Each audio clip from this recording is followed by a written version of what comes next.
ও আমার প্রিয় বাবা, আমাকে যদি মালিক ক্ষমা না করে, আমার এই 60 বছরের হায়াতের কি লাভ আছে বাবা? যদি আমাকে ক্ষমা না করে, আমাদের 10 তলা 15 তলা এবারতে কি লাভ আছে বাবা?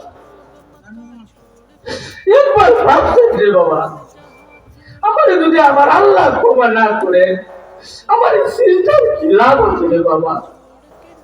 আমার আল্লাহ যদি আমাকে মাফ না করেন, আমার এই রোজার কি দাম আছে রে বাবা?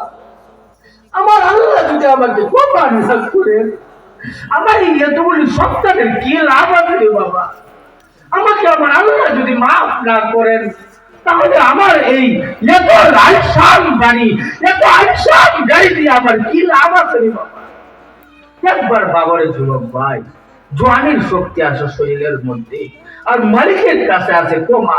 বান্দা, আল্লাহ তাআলা বলেন, ও আমার বান্দারা, তোমরা আমাকে ডাকো, আমি আল্লাহ, তুমি বান্দা ডাকতে দেরি হবে, আমি মালিক তোমার ডাকে সাড়া দিতে দেরি হবে না।